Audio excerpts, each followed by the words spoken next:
This morning, we recorded 59 deceased in Kerr County. Among those who are deceased, we have 38 adults and 21 children.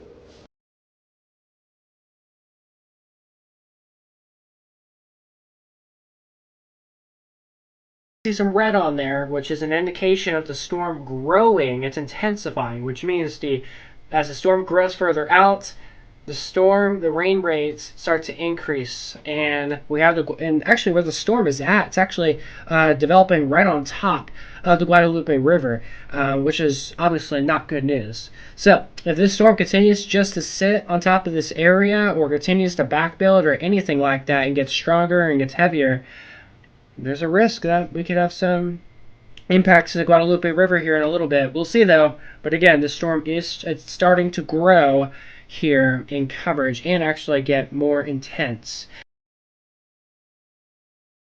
A flood risk. That is a level 3 out of 4 moderate risk.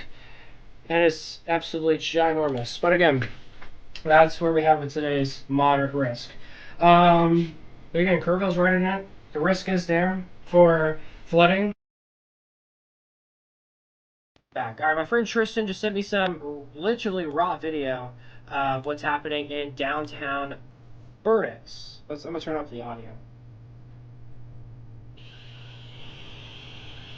It's kind of hard to see, but that's his front yard and that's water.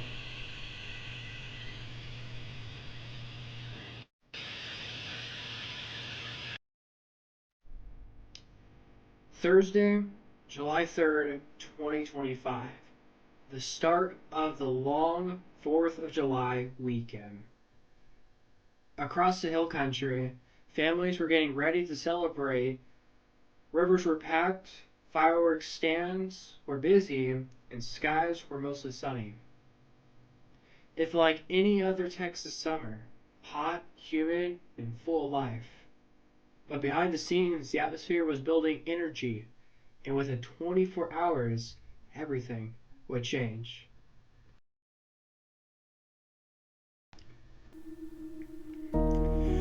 It started that Friday afternoon. Storms began to bubble up over Edwards and Real counties right around 2 p.m. At first it looked typical, isolated summer thunderstorms, but as the evening wore on, I noticed something occurring on radar.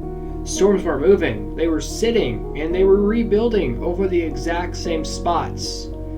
By 7 p.m., some locations near Junction and Hunt had already seen over 3 inches of rain. By 10 p.m., the Llano River began rising rapidly. This wasn't passing a storm, this was the beginning of a flood.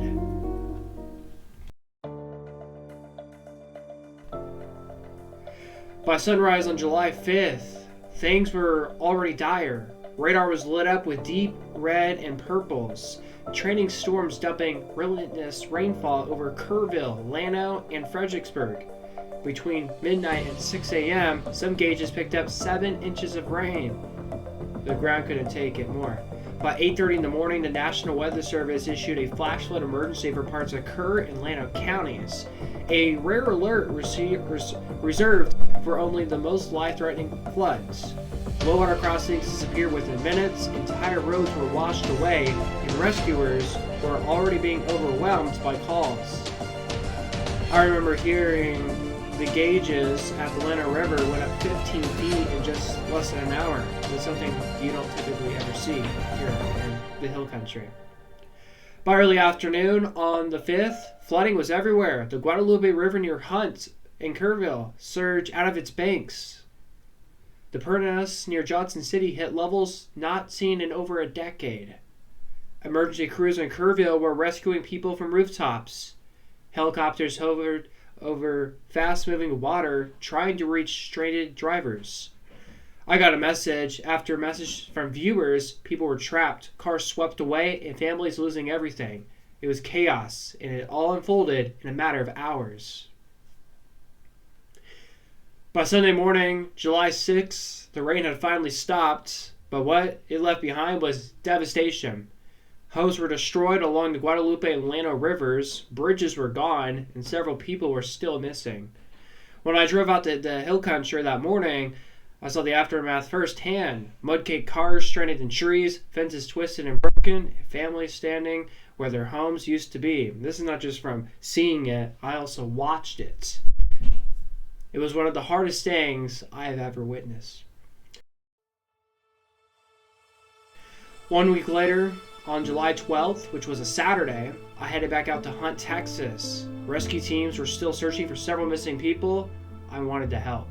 I joined a small volunteer crew that morning to search along back roads, river bends, and low water crossings. We worked for hours, combining through debris, checking brush piles, walking miles of riverbank.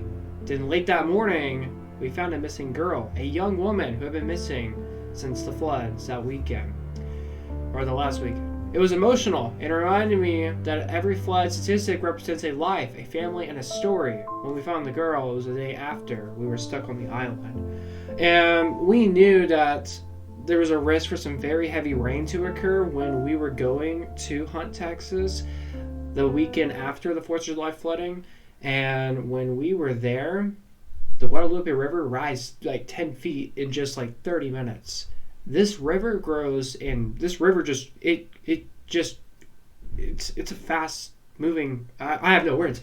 This river is just, it grows so fast. Just like a little bit of rain, it rises. This river is insane. Guadalupe River is definitely something not to be messing with or to be in. But the day wasn't over. As storms came in the morning time, and it was about mid to late morning, the Guadalupe began to rise again. In the mid to late morning, we were trapped. The only road out had water over it. We were surrounded by floodwater on a small island near Hunt. I had very limited phone service. I was able to post something on Twitter or X saying, guys, I'm stuck on an island, and that went viral on Twitter. But limited phone service, the only thing we had was vehicles. That was it. And the island where we were at actually got impacted from flooding as well. So already the island itself had some severe major impacts to the island. But we waited for a long 12 hours, listening to the water rushing in the dark, watching the sky fade to black, and earlier in the day, fire crews had a rope, they had one rope on the other side and connected to our side, delivering us food, because they said that we could be there for another day or two. They were expecting us to be there for like 2 or 3 days. Thankfully, we were only there for 12 hours. So shout out to the Hunt fire crew. It's probably the volunteer fire crew as well, but shout out to them. But that night has changed me ever since then. I was cold. I was soaked because it rained for hours. We were out there looking for the girl in the rain. We were there for hours in the rain. So, yeah, I was cold. I was soaked. And again, the night changed me. And the day itself changed me. The hill country floods of July 2025 will be remembered for a long time. 10 to 15 inches of rain just fell over just a few days, even 20 inches of rain. Dozens of water rescues, homes destroyed, lives changed forever. It also reminded me why we do what we do. Forecasting isn't just about models or graphics. It's about keeping people safe, giving them time, and helping them understand the power of weather is happening here in Central Texas and here in the Hill Country. The Hill Country is strong. Every time disaster strikes, the people here pull together, neighbors helping neighbors, rebuilding what was lost. And even after the worst floods, one thing remains true. Texas always finds a way to rise again. And I covered this flooding outbreak by myself here on the network for more than 20 hours straight. Going to bed at 6 in the morning, getting 2 hours of sleep, coming back with more coverage.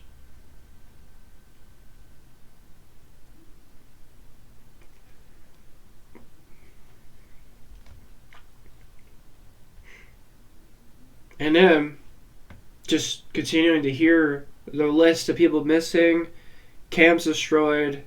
It's a lot. So I just want to say thank you to everybody that tried to support me, that tried to help me when we were live. the 4th of July weekend. And I just want to point this out. On the 4th of July, I was in San Saba on the 4th of July, and I had video of homes in the water. I filmed that. I videoed that, which hopefully I'm showing you a video of that now. Devastation. It's a lot. And then where I live at, a volunteer fire chief, I think it's a fire chief, it was a volunteer fire guy. He couldn't be found. He's dead. 17-year-old girl, my age, died as well. Probably just a few blocks down from me, potentially. I mean, where I live at, it's kind of a small area almost. So you know everyone almost here. So